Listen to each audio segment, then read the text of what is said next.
안녕하십니까. 5월 25일 목요일 말씀 묵상 함께 시작하겠습니다. 오늘도 말씀으로 하루를 시작하시는 귀한 성도님들의 가정과 생업 가운데 주님의 은총이 충만하기를, 주님의 지혜가 가득하기를 기도합니다. 오늘 본문은 잠언 6장 1절에서부터 19절까지 말씀이고요. 좀 우리의 삶에서 굉장히 실제적이라는 느낌이 드는 주제를 다루게 될 것 같습니다. 오늘 본문이 조금 길고 주제가 세 가지로 나뉘어져 있다 보니까 빨리빨리 진행해야 될 것 같습니다. 먼저 말씀 보시고 계속해서 묵상 이어나가도록 하겠습니다.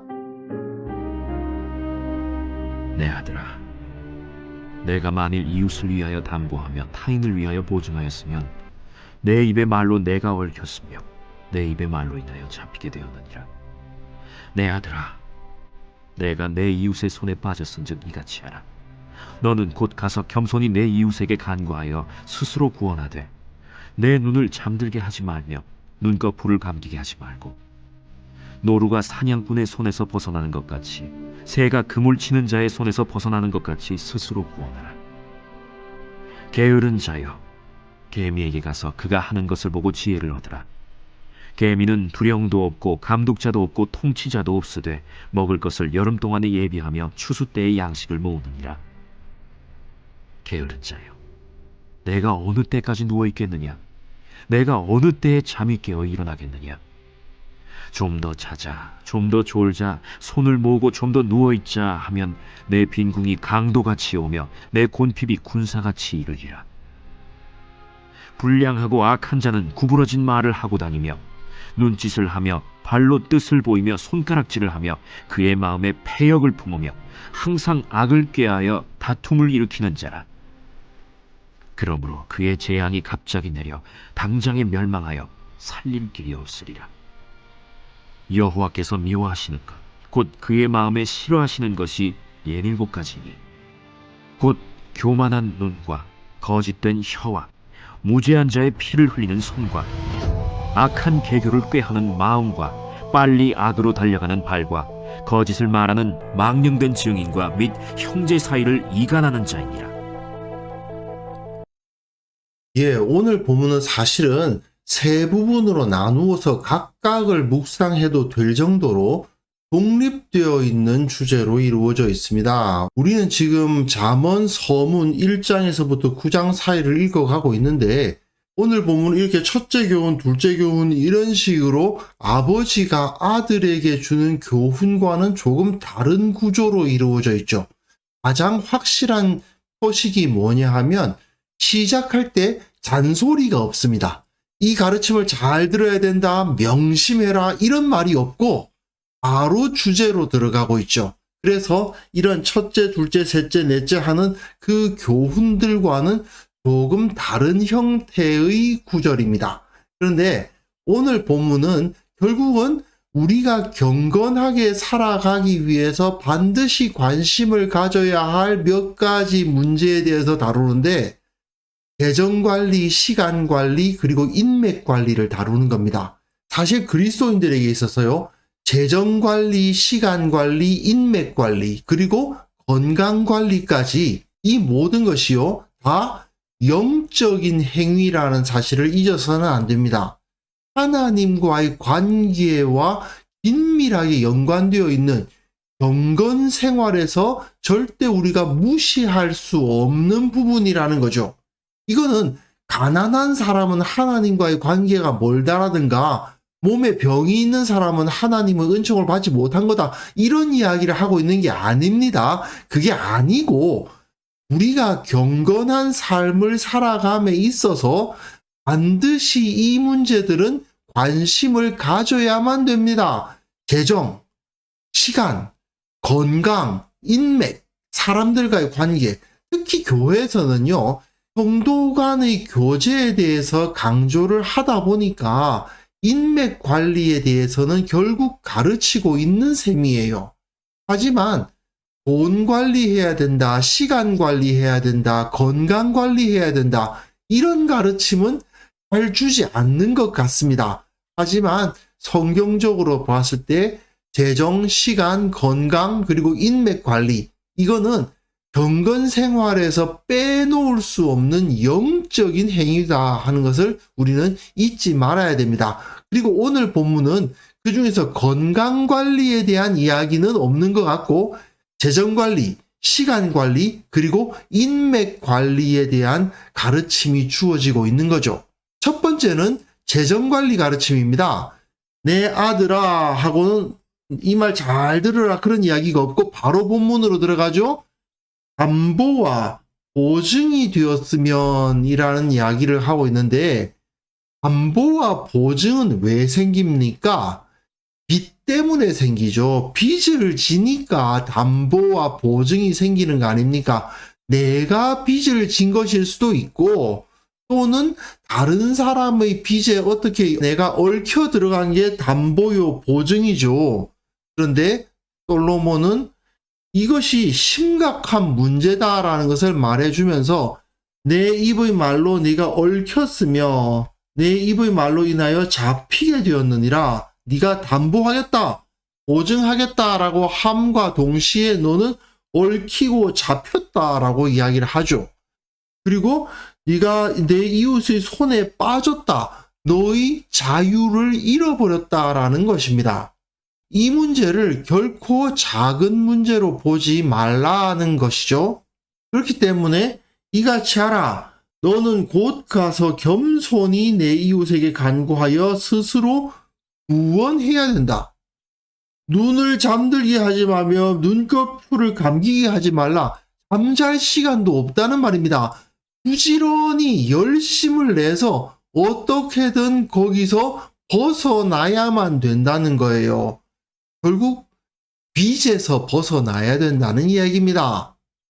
내가 직접 진 빚이든 다른 사람이 진 빚이든 어쨌든 간에 채무 관계 가운데 들어가서 채무 아래 있으면 그가 자유를 빼앗기게 된다.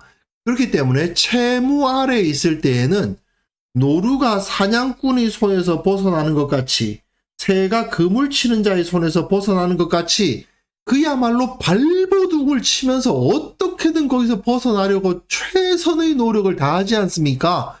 그것과 같이 너는 빚에서, 채무에서 벗어나야만 된다는 것이죠. 물론 이 당시에는 현대와 같이 복잡하게 채무 관계가 연결되어 있다든지 은행이 있고 거기서 별의별 상품들이 있고 그러진 않았죠. 하지만 그리스도인들에게 반드시 지켜야 할 원칙이 여기에 주어지는 겁니다. 빚을 지지 마라. 빚을 지더라도 최선을 다해서 빨리 해결해라. 네가 감당하지 못할 수준의 빚을 져서는 안 된다는 것이죠. 그리고 다른 사람에게 내 것을 그냥 주는 한이 있더라도 무한대의 담보나 보증이 되는 어리석은 행동을 하지 말라는 것입니다. 그렇기 때문에 그리스도인들은 빚내는 것을 쉽게 생각해서는 안 됩니다. 특히 현대의 사람들이 빚내기를 아주 쉽게 생각을 하는 경우가 있어요. 할부로 뭘 산다든지 아니면 빚을 내서 뭘 사서 그걸 조금씩 갚아간다든지 이런 것을 너무 쉽게 생각하는데, 그 빚을 질 때에 정말 이것을 내가 갚을 수 있는가를 반드시 따져야 되고, 최선을 다해서 그 채무 관계에서 벗어나려고 노력해야 한다. 그것이 이 세상에서 하나님께서 주시는 풍요를 누리기 위해서 지켜야 할 원칙이다. 이것을 우리가 첫 번째로 확인해 보았으면 좋겠습니다. 그리고 조금 빨리빨리 넘어가야 됩니다. 본문이 길어서요. 둘째는 뭐냐 하면 시간 관리에 대한 가르침이죠. 게으른 자여, 개미에게로 가서 그가 하는 것을 보고 지혜를 얻으라. 개미는 두령도 없고 감독자도 없고 통치자도 없으되, 이게 무슨 소리입니까? 누가 시켜서 하는 게 아니라는 얘기죠. 하지만 여름 동안에 예비하며 추수 때에 양식을 모읍니다. 때를 따라서. 여름이구나. 그러면 이때는 뭘 해야 됩니까? 먹을 것을 예비해야 되는 기간이고, 추수할 때에 양식을 모아야 하는 시간이다. 자기에게 주어진 그 시간에 마땅히 해야 할 일들을, 가장 적절하게 행해야 할 일들을 해 나간다는 거죠. 누가 시켜서가 아니죠. 자기가 자율적으로, 자발적으로 자신의 삶을, 자신의 시간을 영위해 나간다는 것입니다. 그러면서 이것을 못하는 자들이 뭐 하는가를 딱 꼬집고 있죠. 게으른 자여, 어느 때까지 누워 있을래? 어느 때야 잠이 깨어 일어날 것이냐? 잠을 잔다는 것입니다. 좀 더 자자, 좀 더 졸자, 손을 모으고 좀 더 누워 있자. 이거 굉장히 유명한 구절이죠. 사람이 자기에게 주어진 시간이 얼마나 소중한 것인가를 잊어버리면 이렇게 살아가게 되는데 결국 인생을 낭비하는 거죠. 사실 시간이란 게 뭡니까? 우리 인생 아닙니까? 내 생명이에요. 그런데 그 생명을 잠자는데 이런 식으로 쓰고 내버리게 됩니다. 그러면 어떻게 됩니까? 너희의 빈궁이 강도같이 오며 너희 곤핍이 분사같이 이르리라. 네, 시간 관리와 재정 관리는 사실 뗄래야 뗄 수가 없죠. 시간을 효율적으로 사용하는 사람이 재정적인 문제에 빠지는 경우는 그다지 많지 않습니다. 그렇기 때문에 하나님 앞에서 바르게 서기 위해서 내가 시간 관리를 잘하는 것은 하나님 앞에 경건하게 살기 위해 반드시 필요한 것이다. 이것을 잊지 말아야 됩니다. 세 번째는 뭐냐 하면요. 인간관계, 인맥을 관리하는 거예요. 인맥 관리라고 하면은 우리나라에서 조금 부정적인 의미로 많이 사용이 됩니다만은 사실은 어떤 사람들과 가까이 하고 어떤 사람들을 멀리 해야 되는가에 대한 가르침이죠. 특별히 솔로몬은 여기서 멀리 해야 될 자들을 구별하는 법을 제시하고 있습니다. 불량하고 악한 자를 따라가서는 안 된다. 그렇다면 누가 불량하고 악한 자냐? 구부러진 말을 하는 사람이다. 구부러진 말을 한다? 그러면 그렇고 아니면 아니고 명확하게 좋다 싫다 옳다 그르다가 나오는 사람이 의로운 사람인데 그게 아니고 구부러진 말, 애매하게 그게 그래서 그렇다는 것인지 아니라는 것인지 또는 자기가 이런 말을 해놓고는 자기는 그런 말 한 적 없다고 이제 소위 말하는 오리발을 내미는 그런 모습들, 그것이 바로 구부러진 말을 하는 자죠. 그리고 눈짓과 발로 뜻을 보이고 손가락질을 한다는 말은 말로 명확하게 여차여차합니다 라고 말하는 것이 아니고 암호를 통해서 몰래 서로 간에만 서로 아는 표현을 하면서 다른 사람들에게 뭔가를 숨기고 자기네들끼리만 교통을 한다는 것이죠.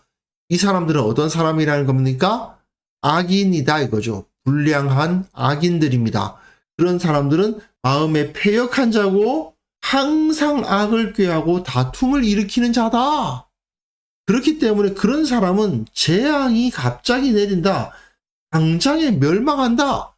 재앙을 당하고 멸망당하는 사람 가까이 있으면 어떻게 됩니까? 나도 그 재앙을 당하게 되고 나도 멸망을 당하게 된다는 거죠. 그렇기 때문에 이런 모습을 보이는 사람들하고는 같이 해서는 안 된다는 것입니다. 이 사람이 이런 말 했다가 저런 말 했다가 말이 서로 맞지 않는다든지 또는 애매한 말을 하고 이건 비밀인데 덱한테만 이야기합니다. 뭐 이런 식의 말을 많이 하는 사람들은 믿을 수 없는 사람들이고 가까이 해서는 안 된다는 겁니다. 그리고 16절부터 19절까지 이런 사람들은 무조건 멀리해라 하고 요약을 해주고 있어요. 하나님께서 미워하시고 싫어하시는 것이 뭐냐? 옌 7가지다 라고 제시를 하는데 눈, 혀, 손, 그리고 마음, 발 이런 식으로 신체 일부분을 가지고 비유적으로 설명하고 있죠. 교만한 태도, 거짓된 태도, 무죄한 사람에게 해를 끼치는 태도, 악한 계교를 꾀하고 악으로 달려가는 발 이런 표현들을 쓰면서 악한 말과 악한 행동을 하고 죄가 없는 사람을 치는 이런 행동을 하는 자들은 하나님께서 미워하는 자들이기 때문에 하나님께서 저들에게 재앙을 내리신다는 거죠. 거짓을 말하는 망령된 증인과 형제 사이를 이간하는 자, 이런 행동을 하는 사람들이 보이면 어떻게 하라는 겁니까? 가까이 가면 안 돼요. 그런 사람들하고 같이 있다 보면 하나님께서 미워하시고 싫어하시기 때문에 그들에게 재앙을 내리실 것인데 나도 그 재앙을 당하게 된다. 롯이 소돔성에 들어갔을 때 물론 하나님의 천사들에 의해서 이끌어 나옴을 받기는 했지만 사실상 소돔성에서 자기가 세워놓았던 자신의 집을 다 잃은 거 아닙니까? 그것처럼 악한 자들과 관계를 맺으면서 그들로부터 이익을 얻으며 살아가서는 안 된다라는 것이고, 어떤 사람들이 악한 자들인가는 이런 것을 보면서 잘 판단해 봐라, 이렇게 가르치고 있는 것이죠. 자, 우리는 이제 하나님께서 내게 재물을 허락하시고 시간을 허락하시고 또한 인간관계를 허락해 주셨는데, 그리고 여기에 또 추가하면 우리 건강도 마찬가지입니다. 이걸 정말 잘 관리하고 있는지 한번 반성해 봐야 됩니다. 물론 욥과 같이 특별한 경우도 있어요. 하나님을 잘 섬긴 경건한 사람임에도 불구하고 재정적인 문제가 생긴다든지 건강에 문제가 생긴다든지 정말 나쁜 사람을 만나서 어떻게 된다든지 하는 경우가 없는 것은 아니지만, 대부분의 경우는 하나님 앞에서 경건하게 살아가려고 하는 사람들은 그 재정을 잘 관리하고 건강과 시간과 인간관계를 잘 관리하기 때문에 주께서 주시는 평안한 삶, 안전하고 풍요로운 삶을 살아가게 마련입니다. 사실 예수님 잘 믿으시는 분들은 나이가 드셔서도 그 얼굴이 밝은 경우가 되게 많죠. 정말 술, 담배만 안 해도 나이 들어서 술, 담배에 찌들어 계시던 분들과 비교해보면 얼굴색 자체가 다르지 않습니까? 그런 걸 봐도 마찬가지고, 정말 예수님을 바르게 믿고 열심히 믿는 분들은 하나님께서 주시는 복과 평안을 누리게 마련이거든요. 그런데 과연 우리는 이런 것을 잘 관리하고 있는가? 정말 내가 나의 재정과 나의 시간과 또한 인간관계를 하나님 앞에서 하나님의 뜻대로 잘 관리하고 있는지 반성해 보아야만 되겠습니다. 그래서 이 시간 함께 기도하실 때에 재정과 시간과 건강과 인간관계를 주님의 뜻에 맞게 관리하게 하시고, 우리 모든 성도들이 그것을 통해서 복을 얻고 모두에게 모범이 되고 또한 세상에 빛이 되는 삶을 살아가게 하옵소서. 함께 기도하는 시간 가졌으면 합니다.